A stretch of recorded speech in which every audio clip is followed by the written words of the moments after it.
මුලින්ම ඔබතුමන්ලා දකින්නට ඇති පහුගිය සතියේ අතිගරු ජනාධිපතිතුමා විසින් ඉදිරිපත් කරන අයවැය ඇත්තට වශයෙන්ම අලුත් අයවැයකට වඩා මේ රට ආර්ථික ප්‍රපාතයට හා බංකොලොත්භාවයට ගිය අවුරුද්දේ පත්වීමෙන් පස්සේ ඉදිරිපත් කරපු අයවැය දෙකක් තිබුණා. පළවෙනි අගෝස්තු 2022 අගෝස්තු මාසයේ එක අයවැයක් පිටුවලා අලුත් නැම්මක්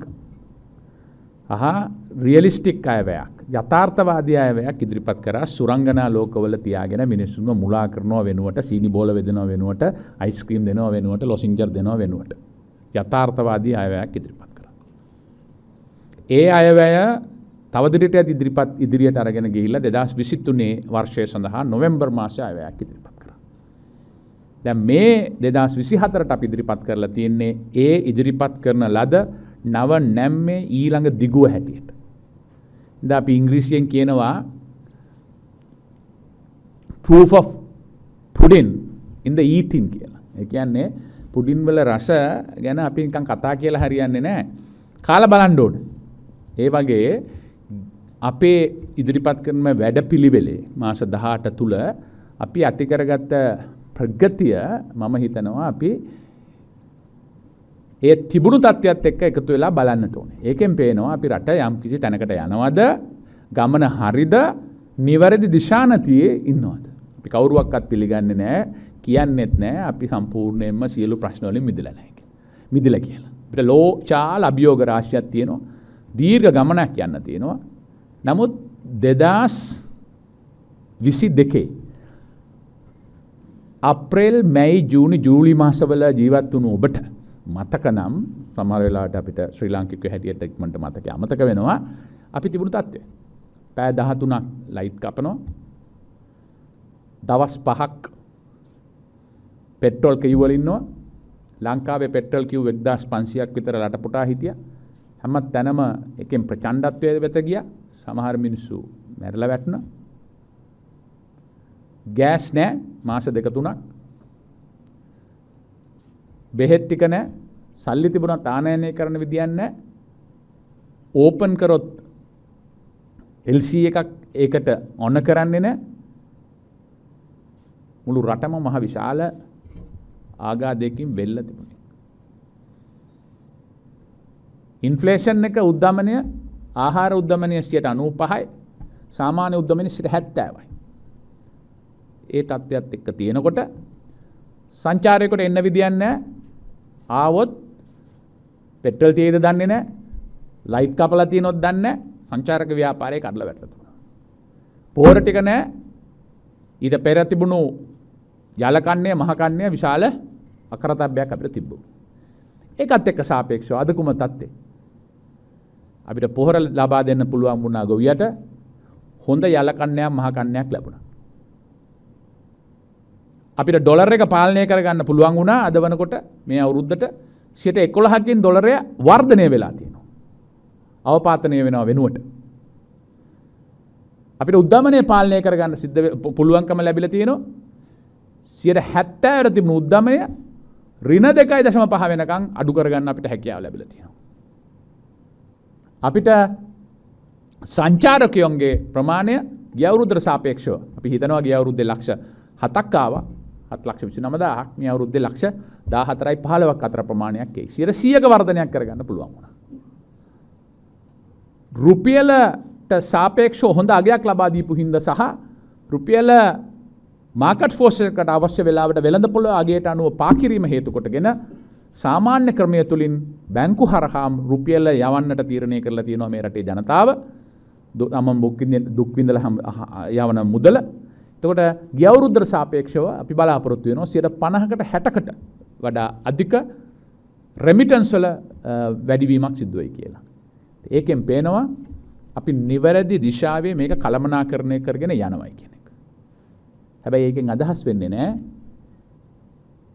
ගිය අවුරුද්දේ වැඩි වෙච්ච මිල මුදල් අඩු වෙලා තියෙනවා කියලා. අපි කරලා තියෙන්නේ තවදුරටත් වැඩිවීම පාලනය කර ගැනීම.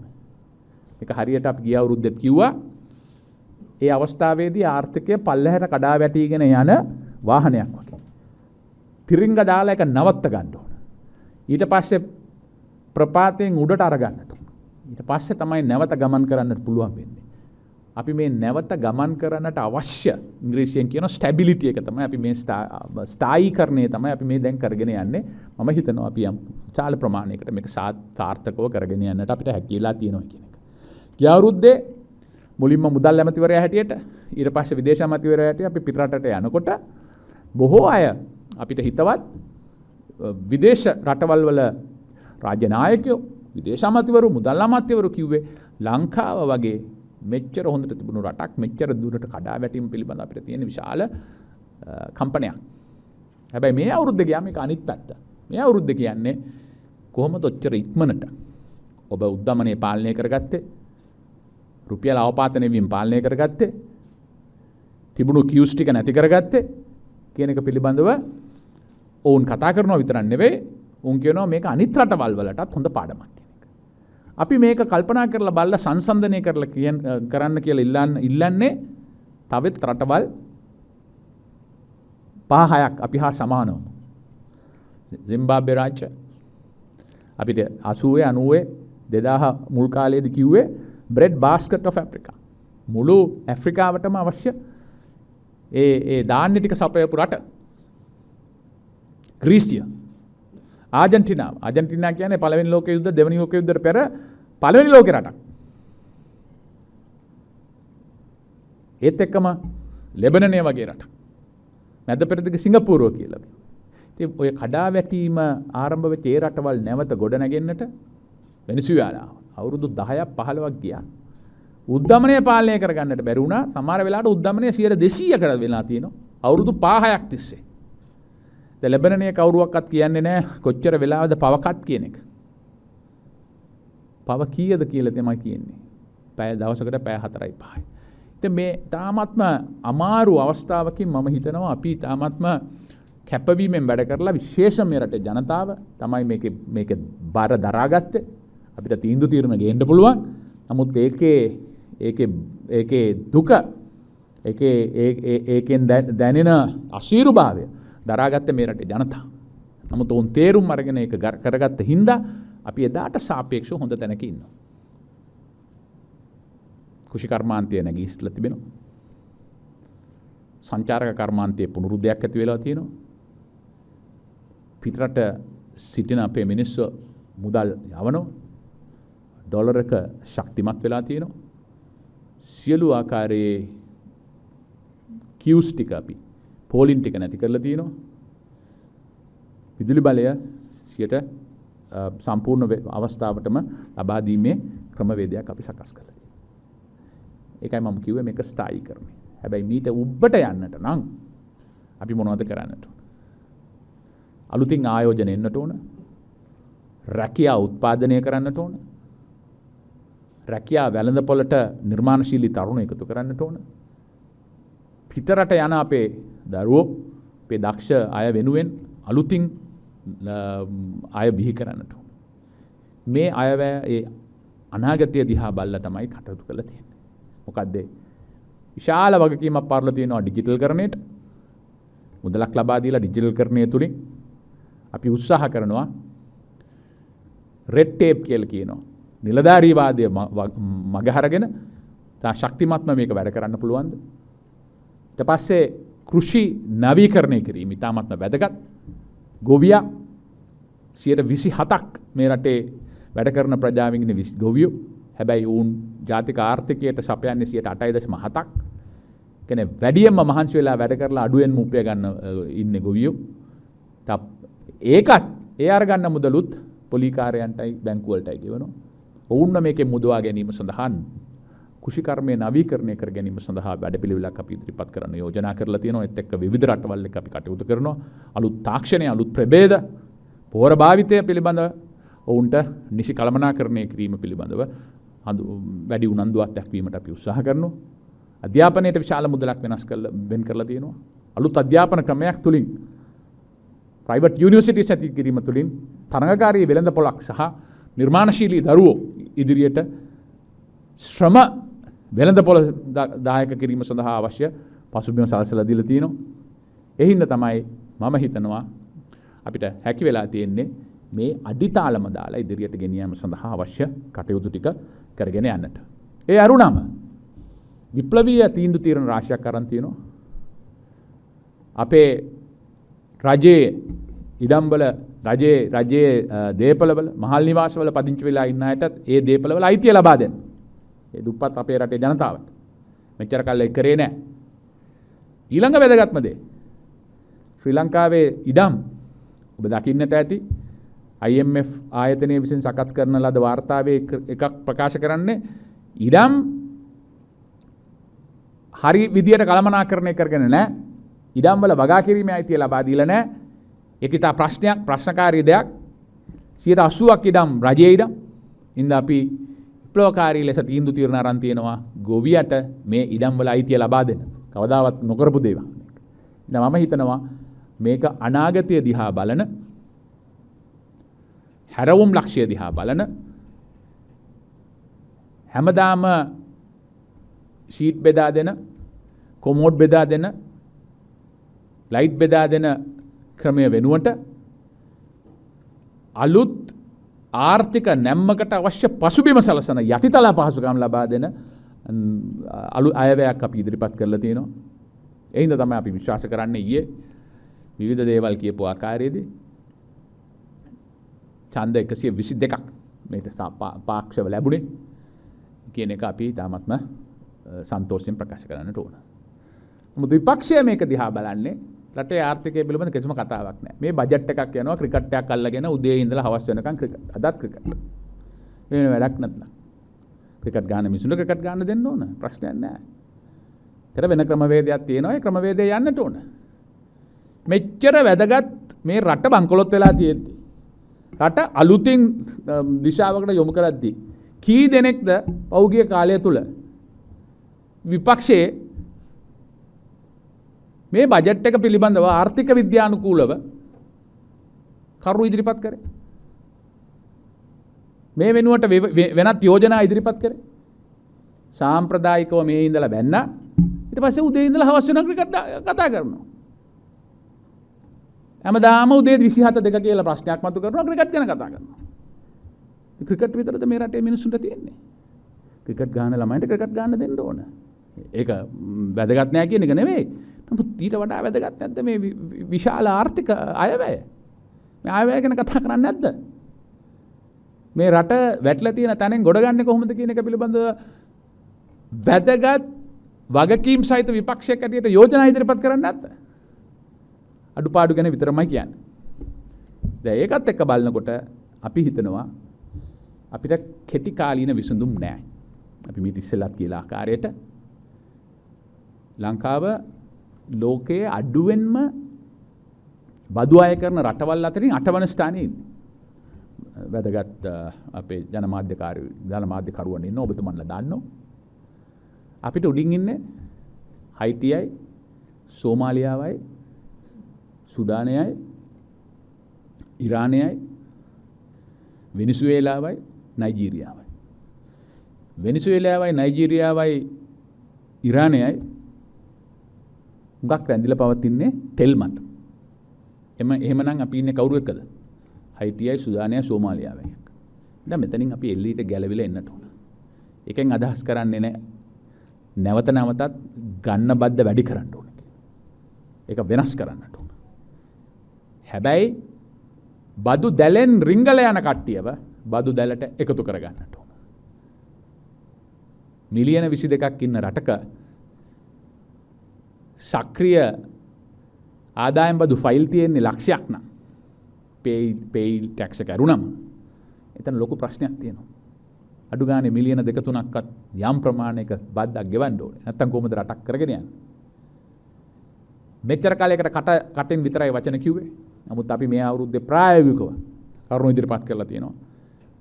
බැංකු account එකක් open කරන්න ඕන නම් අවුරුදු 18ට වැඩි නම් අරගෙන යන්න ඔබේ number එක. අලුතින් property එකක් ගන්නවා නම් ලබා දෙන්න ඔබේ file number එක. අලුතින් කාර් එකක් රෙජිස්ටර් කරනවා නම් ලබා දෙන්න යම් ප්‍රමාණයක් ගෙවන්න ඕන. නැත්නම් මේක පවත්වාගෙන යන්න බෑ. එංගලන්තය දලනාශක නිෂ්පාදනයෙන් කොටසක් හැටියට 34ක් බදු වශයෙන් අය කරගන්නවා. ලංකාව අය කරගන්නේ 8.5යි. අප හා සමානව ඉන්න රටවල් අතර සාමාන්‍ය අගය දළදාතික නිෂ්පාදනයෙන් 26.5ක් අවුරුදු 2022 අවුරුද්දේදී අය කරගත්තා. අපි අය කරගන්නේ එකෙන් 3න් එකයි. මොකද 8.5යි. 1995 වර්ෂයේ මම පාර්ලිමේන්තුවේත් කිව්වා අපි අය කරගෙන තිබෙනවා 1985 වර්ෂයේ 23ක් බදු වශයෙන්. අපි දැන් අය කරගන්නේ 8යි. ඉතින් මේ බදු දැලෙන් රිංගා යන අය කොටු කරගන්නට. ඒ මුදල නැතුව අපිට බෑ මේ රටේ සුබ සාධන ආර්ථිකයක් පවත්වාගෙන යන්න. අපිට නිදහස් අධ්‍යාපනය රැක ගන්නට ඕන නම්, නිදහස් සෞඛ්‍ය රැක ගන්නට ඕන නම්, යටිතල පහසුකම් ලබා දෙන ගන්න ඕන නම්, ආරක්ෂිත රටක් තුල නිර්මාණශීලී ලෙස ඒ පරිසරය සකස් කරන්නට ඕන නම් ආයෝජනය කරන්න ඕනේ. ඒ ආයෝජනය එන්නට ඕනේ බදු වලින් මිසක් වෙන විදියකින් නෙවෙයි කියන හින්දා තමයි අපිට මේක කරන්නේ. විශේෂයෙන්ම වක්‍ර බදු අපි දිගින් දිගටම වැඩි කරොත් වැට් වගේ සාමාන්‍ය මිනිහට තමයි පහර වදින්නේ. එඳා ඍජු බදු වැඩි කරන්නට. ඍජු බදු කියන්නේ වැඩියෙන් උපයනකොට වැඩියෙන් ගෙවන්න. හැම රටකම ගෙවනවා ඒක. ලෝකයේ සාමාන්‍යයෙන් බදු ගෙවන ප්‍රතිශතයක් තියෙනවා පිළිගත්තු. ප්‍රශස්ත ප්‍රතිශතයක් 60ක් වක්‍ර බදු. 40ක් ඍජු බදු. ලංකාවේ එක කන පිට ගිහිල්ලා තියෙන්නේ. 80ක් 81ක් වක්‍ර බදු. දුප්පතාගෙන් හැමදෙනාගෙන්ම ගන්න එක. ලුණු වලටයි, ලූණු වලටයි, සීනි වලටයි බද්ද ගන්නකොට හැම මිනිහම බදු ගෙවන්නට ඕන. යම් ප්‍රමාණයක් ගෙවන්නට ඕන. නමුත් වැඩියෙන් උපයනකොට වැඩියෙන් ගෙවන ක්‍රමය හරියට ක්‍රියාත්මක වෙලා නැහැ. ඒ හින්දා තමයි මම හිතන්නේ අපි මේ බජට් එක තුල ප්‍රායෝගිකව ශක්තිමත් ලෙස බදු අය කර ගැනීම සඳහා අවශ්‍ය ඒ පදනම ලබා දීලා තියෙන්නේ. එම නිසා මම හිතනවා මෙම බජට් එක ප්‍රායෝගිකව භූමියේ ඉඳගෙන අමාරු තීන්දුව తీරන අරගෙන ඉදිරි ගමන සඳහා නව නැම්මක් ඇති කිරීමට කරන ලද උත්සාහයක්. ඒ තුලින් අපි පුනර්ජනනීය විදුලි බලය නිෂ්පාදනය කරලා විදුලි බලය සඳහා වැය වෙන මුදල අඩු කරන්න බලනවා. ඩිජිටල් තාක්ෂණය සඳහා ආයෝජනය කරලා ඩිජිටල් කරණය තුලින් වංචාව දූෂණය හා අකාර්යක්ෂමතාවය නැති කරන්න උත්සාහ කරනවා. අලුත් one stop shop එකක් තුලින් අලුතෙන් ආයෝජන කැඳවීම සඳහා අවශ්‍ය පසුතැවීම් සකස් කරලා තියෙනවා. ඉතින් නීති පද්ධති ඉදිරිපත් කරනවා. මම හිතනවා මේ වෙලාවේදී මේ තිබෙන තත්ත්වය තුළ ලබාගත හැකි සහ ඉදිරිපත් කළ හැකි හොඳම අයවැය ජනප්‍රියම අයවැය නොවෙන්න පුළුවන්. නමුත් මේ අමාරු අවස්ථාව තුලත් බඩු වැඩි කිරීමක්, ඉඩම් වල අයිතිය ජනතාවට ලබා දෙන්න, මහල් නිවාස වල අයිතිය ජනතාවට ලබා දෙන්න, කුලී නිවාස වල අයිතිය ලබා දෙන්න කරන ලද විශාල ප්‍රයත්නයක් තුලින් මේකෙන් උත්සාහ කරන්නේ ජනතාව ශක්තිමත් කරලා. අර චීන ප්‍රස්ථාපිරලා වගේ මිනිහෙකුට උදව් කරන්නට ඕන නම් මාළුවෙක් දෙන්නට එපා, බිලි පිත්තක් දෙන්න. අපි දන්නවා විපක්ෂයේ සමහර අය නත්තල් පප්ප වගේ අරක දෙනවා මේක දෙනවා මෙහෙම දෙනවා කියලා කියනවා. ඔක කියලානේ අපිට මේ රටට වෙලා තියෙන්නේ. ඒම දෙන්න නම් කොහෙන්ද මේක එන්නේ කියන එක කවුරුත් කියන්නේ නැහැ. ආදායම අඩුවීමක් තියෙනවා. අපේ මේ සම්පූර්ණ අයවැය තුල 70%ක්ම වෙන් කරලා තියෙන්නේ අපි ගත්ත ණයවලට අවශ්‍ය මුළු මුදලයි පොලියයි ගෙවන්නේ. එම නිසා ඒ අභියෝග තුල තමයි අපිට මේ අයවැය ඉදිරිපත් කරන්න සිද්ධ වෙලා තිබුණේ. බොහොම ස්තුතියි. දැන් ඔබතුමන්ලාට යම් කිසි ප්‍රශ්නයක් තියෙනවා නම් පැහැදිලි කර ගැනීමක් අවශ්‍ය නම් කරුණාකරන ඉදිරිපත් කරන්න.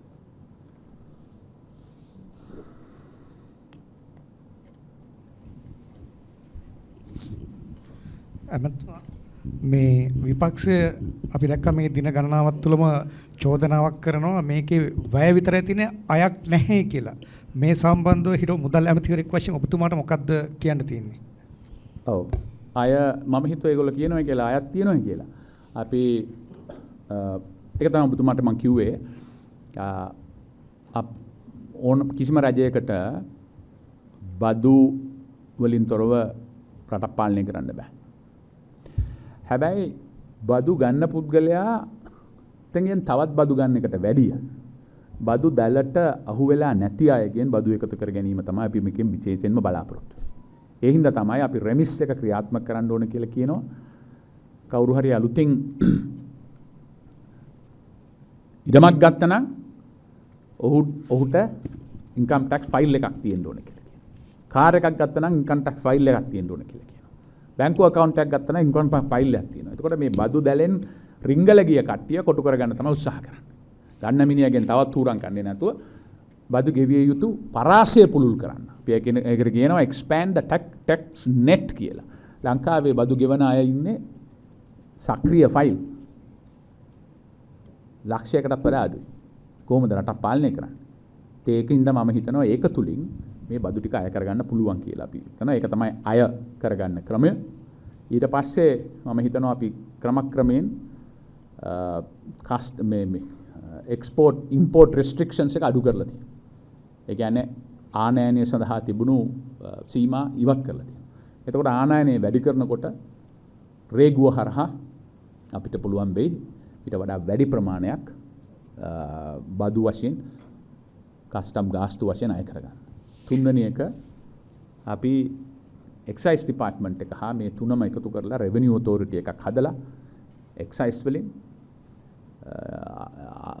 ආදායම් බදු වලින් වක්‍ර හා ඍජු සහ කස්ටම් ඩියුටි වැඩි කර ගැනීම සඳහා බලාපොරොත්තු වෙනවයි කියන එක තමයි මේකෙන් අදහස් වෙන්නේ. මේක අමාරු දෙයක් නෙවෙයි. ඉතින් ඉස්සෙල්ලා ගෙවලා තියෙනවා. ඒක මම කිව්වේ දලදාලික නිෂ්පාදනයෙන් ශ්‍රී ලංකාව 25%කුත් ගෙවලා තියෙනවා. 23%කුත් අය කරගෙන තියෙනවා. දැන් අය කරගෙන 8.5යි. මේක ප්‍රසාරණය කිරීම සඳහා ඕනතරම් පුළුල් අවස්ථා තිබෙනවා. දැන් ඒ වගේම තමයි ඔබතුමා සඳහන් කරන්නේ උද්දාමනය දැන් 2.5 ගන්නට අඩු වෙලා තියෙනවා කියලා හැමෝම කියනවා. ඒක හරිය අපි පිළිගමු කියමුකෝ. නමුත් මෙතුමා දැන් ලබන ජනවාරියේ සිට වැඩි කරලා තියෙන 18%ක්. අපි දන්නා උද්දාමනයේ අඩු වෙන එක හේතුවක් තමයි අර අපි දන්නා විදිහට බඩු මිල ශීඝ්‍ර ඉහළ යන්නේ නැත්නම් උද්දාමනයේ ප්‍රමාණයක් පල්ලහට බහිනවනේ. දැන් මේ තත්ත්වවල අර වැඩි වෙන සිළුම භාණ්ඩවල මිල ඉහළ යනවනේ. එතකොට උද්දාමනයේ පාලනය කර ගැනීම සඳහා මොකක්ද ඉදිරියට ගන්නව පියවර? ඔව් ඒක තමයි හොඳ ප්‍රශ්නයක්. මම හිතනවා ඔබතුමා දන්නවා අපිට දෙකයි කරන්න පුළුවන්. එකක් තමයි බදු වශයෙන් ණය කරගෙන ණය ටික ගෙවලා මේක සස්ටේනබල් ඉකොනොමියක් කරා. ඒ කියන්නේ දීර්ඝකාලීනව පවත්වාගෙන යා හැකි නැවත බංකොලොත් නොවන ඉකොනොමියක් කරහා පවත්වාගෙන යන්න උත්සාහ කරනවා. එහෙම නැත්නම් මැෂින් ටිකක් අරගෙන සල්ලි print කරනවා. දැන් print කරාම වෙන්නේ ඔබතුමා කියපු එක. ගිය අවුරුදු වල අපි ඒක තමයි කරේ. දිගින් දිගටම print කරාම උද්දමනය යනවා 70%ක්. එතකොට ඔබේ අතේ තියෙන ලක්ෂයක් වටිනාකම 60000 වෙනවා. ඒක අපි වළක්ව ගන්න නම් අපිට සිද්ධ වෙනවා යම් ප්‍රමාණයකින් ටැක්ස් ටිකක් ආය කරගන්න. ඒ හින්දා ඊටාත්ම අපිට තියෙන්නේ අමාරු තේරීම් වලින් වඩා හොඳ තේරීම තෝරගන්න. ඒ හින්දාම තමයි යම් ප්‍රමාණයකට අපිට සිද්ධ වෙනවා ආදායම් බදු අය කරගන්නට. නමුත් ඒ අතරතුරදී අපිට ලබා දීලා තියෙනවා යම් ඉලක්ක මෙච්චර ප්‍රමාණයක් බදු වශයෙන් අය කරගන්නට ඕන. ණය ගෙවන්න නම්, පඩි ටික ගෙවන්න නම්, නිදහස් අධ්‍යාපනය තවදුරටත් පවත්වාගෙන යන්න නම්. ඉතින් ඒ හින්දා තමයි අපි බලාපොරොත්තු වුණු ඒ ප්‍රමාණය ආවේ නැහැ. ඒකට එක හේතුවක් තමයි ආවටත් වැඩිය මේ අපි බලාපොරොත්තු වුණට වැඩි වියදමක් වැඩි වුණා. මොකද පහුගිය අවුරුද්දේ උද්දමනය පාලනය කිරීම සඳහා අපිට සිද්ධ වුණා පොලිය වැඩි කරන්න. පොලිය වැඩි කරනකොට අපිට සිද්ධ වුණා වැඩි පොලියට රජයට ණය ගන්න. ඒක ගෙවන්න තව ටිකක් කාලයක් අවුරුදු 4-5ක් අපිට යනවා. ඒ කාලය තුළ ඒක වළක්ව ගන්න නම් අලුතින් print නොකරන්නට නම් අපිට ආදායම වැඩි කරගන්න ක්‍රමවාදයක් හොයාගන්නට ඕනේ. ඒ හින්දා අපිට සිද්ධ වෙලා තියෙනවා අකමැත්තෙන් හරි. කවුරුත් කැමති නැහැනේ වැඩි විශේෂයෙන්ම ඒකයි මම කිව්වේ විශේෂයෙන්ම මැතිවරණයකට යන අවුරුද්දකදී කවුරුත් කැමති නැහැ තව දුරටත් මා ජනතාව පීඩාවටපත් කරන්න. නමුත් ඒක ගැන බල කරපු හින්දා තමයි මේ රටට මේක වෙලා තියෙන්නේ. ඒ හින්දා තමයි අපි කියන්නේ ජනාධිපතිතුමා මේ රාජ්‍ය අසීරු තීන්දුව తీරන ගන්නවයි කියලා කියන්නේ. ඉතින් ඔය නොගත්ත හින්දා තමයි පහුගිය කාලෙදී අපි බංකොලොත් භාවයට පත් උනේ. ලක්ෂ 6කින් කරගන්න පුළුවන් රාජ්‍ය සේවයට ලක්ෂ 16ක් බඳවගෙන තියෙනවා. කොහොමද මේක පවත්වාගෙන යන්නේ? 23ක් අය කරගත්තු අයවැය 8%කට පස් වෙලා තියෙනවා. ඒක එතකොට කවුරුත් මුකුත් කිව්වේ නැහැනේ. දැන් විපක්ෂය දැන් කෑ ගැහුවට 2019 දී මම කැබිනට් එකේ හිටියේ නෑ. ගාස්තු අය කරගන්නකොට අඩු කරනකොට කවුරුවක්වත් එකට විරුද්ධ වුණේ නෑ. පස්සේ ආර්ථිකයේ කඩාවැටෙනම කියනවා. ආර්ථිකය කඩාවැටෙන එක හේතුවක් තමයි අය මේ ආදායම් බද්ද අඩු කර ගැනීම කියලා. ඒ හින්දා නැවතත් ඒකයි මම කිව්වේ අසීරු අමාරු තීරණ වලින් වඩා හොඳ තීරණය තමයි අපිට ගන්න සිද්ධ වෙලා තියෙන්නේ. බංකොලොත් භාවයකට ගිහිල්ලා උද්දමනයේ 100%කට වගේ ගිහිල්ලා ආය රට බංකොලොත් කරනවද? එහෙම නැත්නම් යම් ප්‍රමාණයක අසීරුතාවයක් දරාගෙන මේ අමාරු ගමනට සුදුසු අඩිතාලම දානවද කියන තමයි අපි තියෙන්නේ. දැන් ඔබතුමා හිතනවාද දැන් මේ අයවැය දැන් දෙවෙනි වර කියලා සම්මත වුණා මේ අයවැය සම්මත වීමත් සමග ජාත්‍යන්තර මූල්‍ය අරමුදෙන් ලැබෙන මුදල් ඉක්මනින් අපට ලැබෙයි කියලා. දැන් අයවැය සම්මත වීමයි ජාත්‍යන්තර මූල්‍ය අරමුදලෙන් මුදල් ලැබීමයි එකිනෙක සම්බන්ධයක් නැහැ ඒ දෙක අතර. ජාත්‍යන්තර මූල්‍ය අරමුදලත් එක්ක අපිට වෙනම වැඩපිළිවෙලක් තියෙනවා. ඒ වැඩපිළිවෙල අපි ක්‍රියාත්මක කරලා තියෙනවා. ඒ වැඩපිළිවෙලට අනුව අපි කියනවා කාර්ය මණ්ඩල ප්‍රධානයක් ඇති කරගෙන තියෙනවා. ඊට අමතර වැදගත්ම දේ තමයි ඒ සම්බන්ධයෙන් විදේශ ණය මුදල් ප්‍රතිව්‍යුහගත කරන්නට ඕන. ඉතින් ඒ සඳහා දැන් චීනය ගිය සතියේ අපිට ඉතා හොඳ ප්‍රතිචාරයක් දක්වුවා. අපි පැරිස් ක්ලබ් එකයි ඉන්දියාවයි එක්ක දැන් කතා කරගෙන ඉන්නවා. අපි බලාපොරොත්තු වෙන්නේ තාමත්ම නුදුරු දිනකදී ඔවුන්ගේ ප්‍රතිචාරය ලැබෙයි කියලා. ඒක ලැබුණම මම හිතනවා IMF එකෙන් අපේ දෙවෙනි ට්‍රාන්ච් එක නිදහස් කරයි කියලා. මම ඔබතුමාගෙන් අහන්න කැමතියි ඔබතුමා දැන් හේතු දුන්නා ඉස්සල්ලා අවුරුද්දේ දැන් තියෙන තත්ත්වය පෙන්වලා දීලා ඔබතුමා පෙන්වලා දුන්නා ඇයි රටට මෙහෙම වුනේ කියලා. මගේ ප්‍රශ්නය පාර්ලිමේන්තුව නියෝජනය කරන අමාත්‍යවරයෙක් වශයෙන් පාර්ලිමේන්තුව මේ තත්ත්වයට වග කියන්න ඕනද? ඒක පළවෙනි ප්‍රශ්නය. ඊයේ ඔබතුමා නියෝජනය කරන පක්ෂයේ හැසිරීම ඉතාම අශීලාචාරයි. ඒ අශීලාචාර ලෙස മന്ത്രിවරු හැසිරුණේ සුප්‍රීම කෝර්ට් එකේ තීන්දුව සම්බන්ධයෙන් ඔපොසිෂන් ලීඩර් කතා කරපු හින්දා. ඔබතුමා මේ අවස්ථාවේ පාර්ලිමේන්තුවේ හිටියද මෙවැනි മന്ത്രി කණ්ඩායමක් සම්බන්ධයෙන් පාර්ලිමේන්තුව කොහොමද කටයුතු කරන්න ඕනේ? මම මේ වෙලාවේ පාර්ලිමේන්තුවේ හිටියේ නෑ. එවැනි ආකාරයට කටයුතු කිරීම මම පෞද්ගලිකව අනුමත කරන්නේ නැහැ. මම කවදාවත් එහෙම කටයුතු කරලත් නැහැ. කටයුතු කරන්න බලාපොරොත්තු වෙන්නෙත් නැහැ. නමුත් ඒක එක පැත්තක්. පාර්ලිමේන්තුව වගකිය යුතුද කියන එක පාර්ලිමේන්තුව අනිත් හැම හා සමානවම එක හා සමානව වගකිය යුතුයි. නමුත් අපි දකිනවා මේ නඩු තීන්දුව සමහර අය Tamanට අවශ්‍ය විදියට වැරදි විදියට අර්ථ නිරූපණය කරන එක. මම මේ නඩු තීන්දුව කියෙව්වා. නඩු තීන්දුවේ තියෙන්නේ කොහෙවත් කියලා නෑ මේ මුදල් ඒගොල්ලෝ කියන්න හදන්නේ මුදල් මේකේ මුදල් හොරකම් කරලා තියෙනවා මුදල් පිටරට ගිහිල්ලා තියෙනවා පිටරට ගිය මුදල් ආපසු ගෙන්න ගන්නට ඕන මේකට ක්‍රමවේදයක් දෙන්නයි කියලා. එහෙම කොහෙවත් නෑ. ඒ ප්‍රතිපත්තිමය වශයෙන් ගත යුතු තීරණ අවශ්‍ය අවස්ථාවලදී අරන් නෑ කියන එක තමයි ප්‍රධාන වශයෙන් කියන්නේ. රුපියල පාලනයේ බලහත්කාරයෙන් කෘත්‍රිමව රුපියල පාලනය කිරීම අපි දිගටම කිව්වා ඒක. මම ගිය අවුරුද්දෙත් කිව්වා කෘත්‍රිමව පාලනය කිරීම සඳහා කටයුතු කිරීම ඊට පස්සේ ටැක්ස් අඩු කිරීම ඒ අරුණාම ඒවා ප්‍රතිපත්තිමය තීරණය. තුන්වෙනි එක IMF එකට මොන වෙලාවෙද යා යුද්ධ නැත්te කියන එක තීරණය. ඒ ප්‍රතිපත්තිමය තීරණවල ෆෝල් අවුට් එක විය යුත්තේ දේශපාලනමය. මම හිතනවා ඒ ප්‍රමාණයට දැන් වංචාවක් තියෙනවා නම් හොරකමක් තියෙනවා නම් ඒක වෙනම ප්‍රොසිකියුට් කරන එක හරි. ඒ ප්‍රමාණයට දැන් වගකීම දරලා ඉවරයි. ජනාධිපතිතුමා අවුරුදු 5කට තෝරාගත්තු ජනාධිපතිතුමාට දාලා යන්න වුණා. අගමැතිතුමාට ඒක දාලා යන්න වුණා. මුළු ආණ්ඩුවම සම්පූර්ණයෙන්ම බාර දෙන්න සිද්ධ වෙලා තියෙනවා. ඊට පස්සේ ජනතාව ඉදිරියට ගිහිල්ලා ඒකට මුහුණ දෙන්නට ඕන. නමුත් කවුරුත් අපි සත්භාවයෙන් විශ්වාස කරනවා IMF එක ඒ වෙලාවේ යන්න තිබුණා. රුපියල පාලනය කරගන්න නැතුව යම් ප්‍රමාණයක ඉඩ දෙන්න තිබුණයි කියලා. ඉතින් ඒ තීරණ ගත්ත අයත් හිතන්නට ඇති ඔවුන් කරන දේ හරි කියලා. මොකද 16 වතාවක් අපි IMF එකට ගියා. එයින්දා ඒ ප්‍රතිපත්තිමය තීරණ එක පැත්තකින් ගත්ත පමණින්ම ඒකට අපරාධමය වගකීමක් දෙන්න ගියොත් කිසිම මිනිස්සෙක් දේශපාලනයට එන එකක් නැති වෙයි. මැතුමනි. එම නිසා මම හිතනවා ඒකේ ෆෝල් අවුට් එක දේශපාලනීය විය යුතුයි. හැබැයි ඒ තුල කවුරු හරි වංචාවක් කරලා තියෙනවා නම් අපරාධයක් කරලා තියෙනවා නම් දූෂණයක් කරලා තියෙනවා නම් ඒ සම්බන්ධයෙන් අපරාධ වගකීම දැරිය යුතුයි. ඉතින් මේ දෙක ඉතා පහසුයි අපිට කතා කරන්න. නමුත් ඔක තමන් පස්සේ ආපු දවසට තමයි මිනිසුන්ට තේරෙන්නේ. ඉතින් සද්භාවයෙන් ප්‍රතිපත්තිමය තීරණ ගත්තා නම් ඒකේ ෆෝල් අවුට් එක දේශපාලනය විය යුතුයි කියන එකයි මම නීතිඥවරයෙක් හැටියට විශ්වාස කරන්නේ. ඒ හින්දාම තමයි මම හිතන්නේ සුප්‍රීම කෝර්ට් එකෙන් කිසිම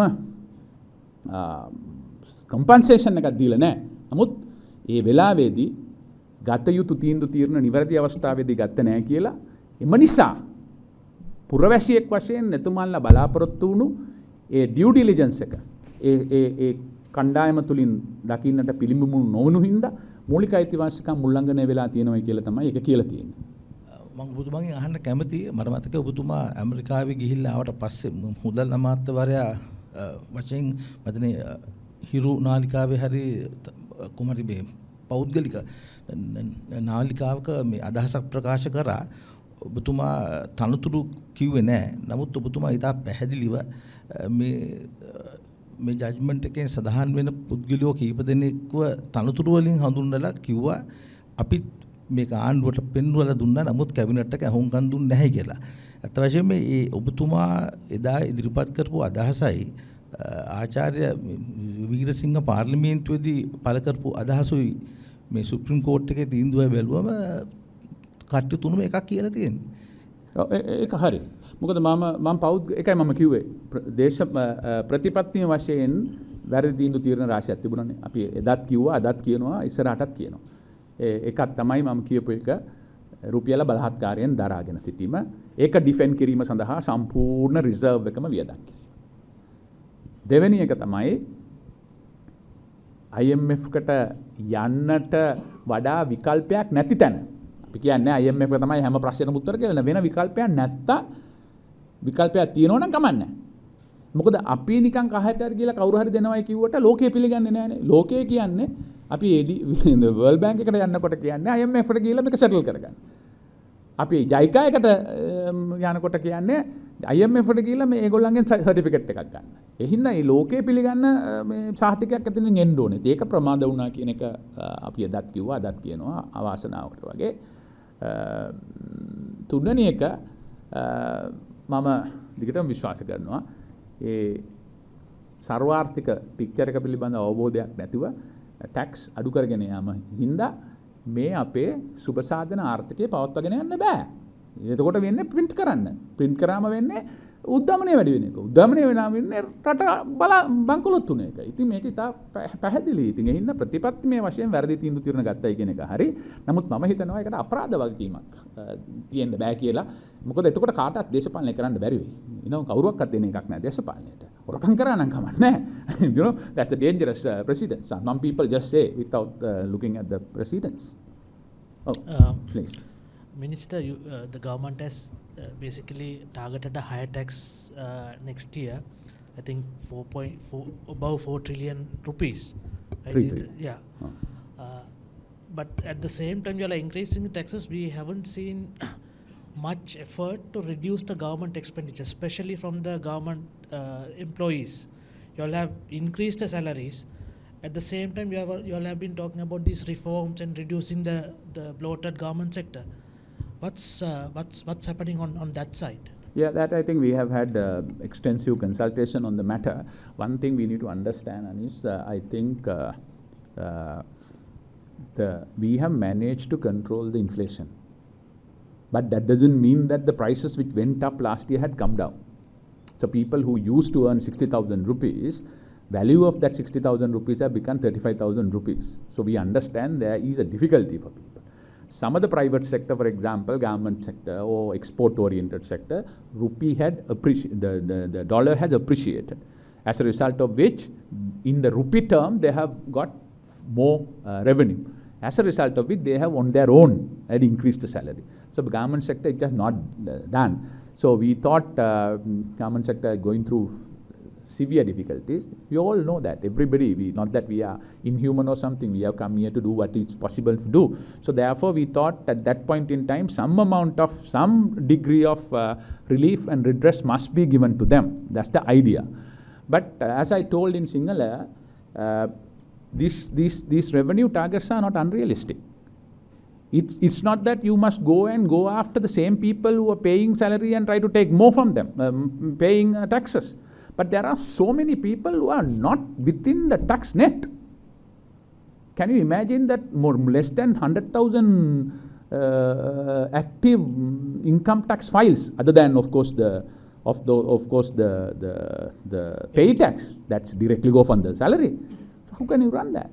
I think you need to have about 2 million tax files for a population of 22 million. And if you look at other countries, it's much higher than that. So therefore, there is so much of fiscal space to collect that.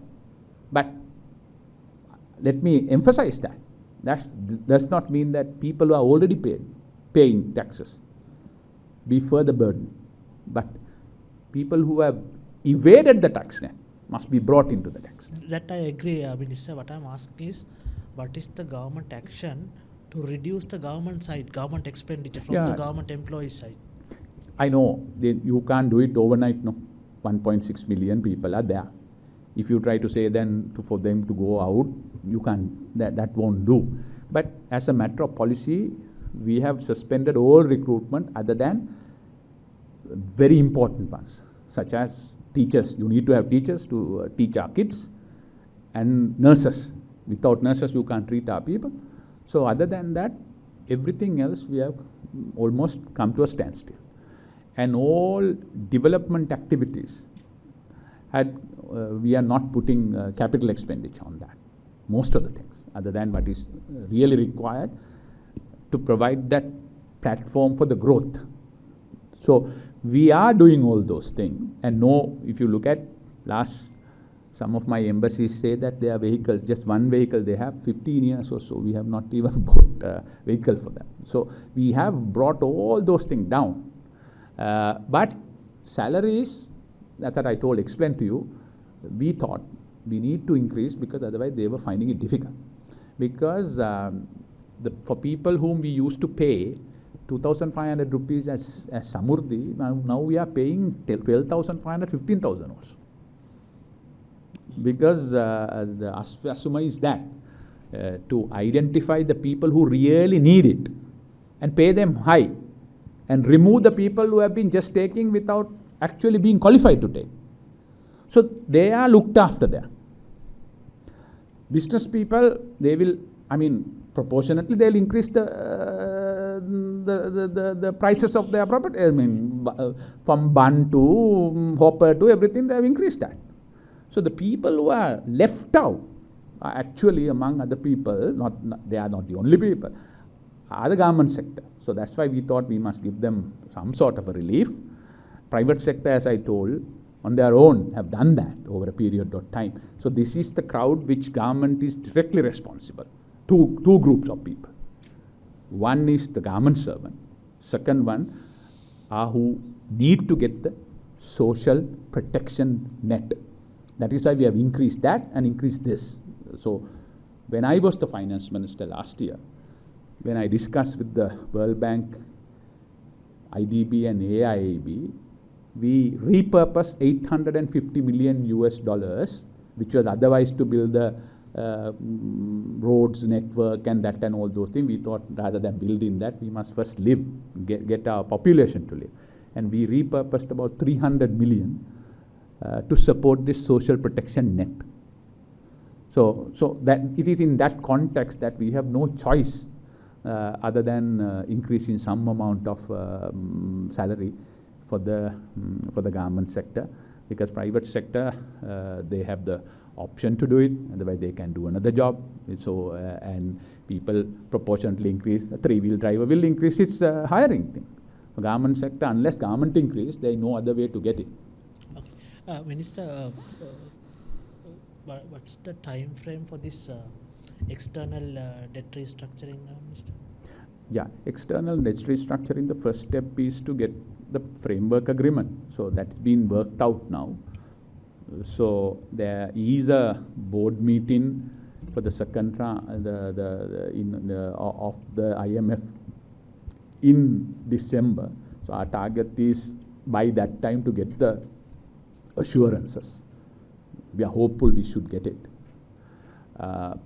Beyond that, when are we going to get the actual debt restructuring done? I'm unaware of it. Basically, we'll have to get that from either from the finance ministry or from the governor. Given those uncertainties like the debt restructuring and when we are going to start the repayment, Yes. what are the main challenges do you see economically next year? Yeah, I think that's a very good question. The debt sustainability analysis of the IMF had taken that into consideration. So, if our revenues come the way we have predicted, and when we postpone the payments, mostly it's going to be, when it comes to bilateral, it's probably repurposing of those things. So by the time you really start the paying the larger chunks, our economy should have or would have recovered sufficiently to have that amount of money. So the currently immediate challenge is for us to meet the high interest payments, which was a necessity during the last year's high interest rate regime borrowings to the government. So those are the challenges for the time being. But if the debt sustainability analysis is taken into consideration, all these things have been factored into this. That's what it's a debt sustainability. What they are saying is that those parameters over a period of time, from the debt from 129% of the GDP now to brought it down to the 95% of it. That's the idea. So apart from that, how many percent of the GDP per year for external debt payment? How many percent of it for internal debt payment? So all those that taken into consideration and factored and prepare the debt sustainability. So everything works according to plan. There's nothing to panic. So that's so I think if we don't play into gallery, despite the elections coming in, responsibly do this for the next 5 years, we can emerge stronger than what we were before. But if we abandon this, I'm worried it could be an even bigger disaster and with no return, because people who supported us during the last year, if we give up this halfway and abandon it, it's not going to support us never again. So I'm very worried. That's what happened to Zimbabwe. 10-15 years continuous inflation. Venezuela, Argentina, Greece, despite being 15 years in the EU, being in the EU took 10 to 15 years for them to come back. So we have made a relatively good comeback, but it's just the beginning. So I hope, despite the differences of opinion across the board in political divide, they will all act with responsibility. Minister, Tamilim Singalathan, can you explain? Okay. Debt research. என்னத்த? IMF ஓட கடன் வந்து இப்போ ரெண்டாவது தவணை கிடைக்கும் அப்படின்னு. Can you explain? என்னத்த? IMF ஓட கடன் தவணை ரெண்டாவது தவணை இப்போ கிடைக்கும். அது எப்போ கிடைக்கும்னு எங்களுக்கு சரியாக செல்லலாது. அதில் 2 ஸ்டெப்ஸ் இருக்குது. முதலாவது வந்து ஸ்டாஃப் லெவல் அக்ரிமெண்ட் ஒன்று சைன் பண்ணணும். அது உங்களுக்கு தெரியும், சைன் பண்ணி அக்ரிமெண்ட்டுக்கு வந்துட்டாங்க. ரெண்டாவது வந்து ஆக முக்கியம், எங்களோட மெயின் கிரெடிட்டர்ஸ் இருக்கிறாங்க 3 group: Paris club, India, China எங்களுக்கு முக்கியமான ஒரு அக்ரிமெண்ட்டுக்கு வந்திருக்கிறோம் எக்ஸிம் பேங்க்கோட. அது எங்களுக்கு கிடைச்சிருக்கிறது. அது பிறகு சைனா எங்களுக்கு பெர்மிஷன் தந்தாங்க அதை ஷேர் பண்ணிக்கொள்கிறதுக்கு இந்த இந்தியாவோடையும் பாரிஸ் கிளப்போடையும். இப்போ பாரிஸ் கிளப்பும் இந்தியாவும் அதை கன்சிடர் பண்ணி கொண்டு இருக்கிறாங்க. எவ்வளோ அவசரமாக அது கிடைக்குமோ அதை வச்சால் எங்களுக்கு செகண்ட் ட்ரான்ச் வரும் IMF-ஆல். සිංහලතින அந்த எக்ஸ்பிளைன் பண்ண முடியுமா? දැන් ඔබතුමා අහපු ප්‍රශ්නය වැදගත් ප්‍රශ්නයක්. කවදද IMF එකේ දෙවන වාරිකය අපිට ලැබෙයිද කියන එක. දෙවෙනි ලාවල්කේ ලැබීම සඳහා ඉතාමත් වැදගත් කටයුතු දෙකක් තියෙනවා අපිට කරන්නට. පළවෙනි එක තමයි කාර්ය මණ්ඩල එකඟතාවයක් ඇති කර ගැනීම. අපි මේ කාර්ය මණ්ඩල එකඟතාවය මේ වෙනකොට ඇති කරගෙන තියෙනවා. ඊට පස්සේ තියෙන්නේ අපේ ප්‍රධාන ණය හිමියන්ගෙන් කොටස් ඔවුන්ගේ ණය කළමනාකරණය කර ගැනීම සඳහා ඔවුන්ගේ ඇගයීම් වාර්තා ලැබීමට.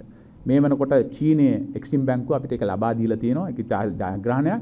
ඒ ලබා දීපු ඒ තොරතුරු අපි මේ වෙලාවේදී ඉන්දියාව සහ පැරිස් ක්ලබ්වත් එක්ක බෙදා හදාගෙන තිබෙනවා. ඔවුන්ගේ එකඟතාවය ලැබුණම මට හිතෙනවා ඉතා ඉක්මනින්ම අපිට දෙවෙනි වාරිකය ලබා ගැනීම හැකියාව තියෙනවා. மினிஸ்டர் இன்னொரு கொஸ்டின் சி ஆஃப் ஸ்ரீலங்கான்றது கடல் ஸ்ரீலங்கா கடல் பகுதியில் சி ஆஃப் ஸ்ரீலங்கான்ற கடல் பகுதியில் பிரதமர் தினேஷ் குணவர்தன் அண்மையில் சொல்லியிருந்தார் இந்திய மீனவர்களுக்கு அனுமதி வழங்குறதுக்கான நடைமுறை பாஸ் ஒன்று கொடுக்க போகிறதா. இது வந்து அவ்வாறான திட்டம் வந்து முன்னெடுக்கப்பட்டிருக்குதா, எதிர்வரும் காலங்களில் முன்னெடுக்கப்படுமா, இதன் மூலமாக நாட்டுக்கு ஏதாவது வருமானம் கிடைக்கக்கூடிய வாய்ப்புகள் இருக்குதா? ஃபைனல் சொல்யூஷன் ஒன்றும் இன்னும் வந்தில்லை. பல ப்ரொப்போசல் வந்திருக்கிறாங்க. அதை பற்றி நாங்கள் இப்போ டிஸ்கஸ் பண்ணி இருக்கிறோம். எந்த டிசிஷனும் வந்தில்லை. தேங்க்யூ. ஓகே, இன்னும் ஒரே ஒரு கொஸ்டின் மினிஸ்டர். பாயிண்ட் பெட்ரோ கடற்பகுதியில் அண்மையில் 22 இந்திய மீனவர்கள் வந்து கைது செய்யப்பட்டிருந்தாங்க.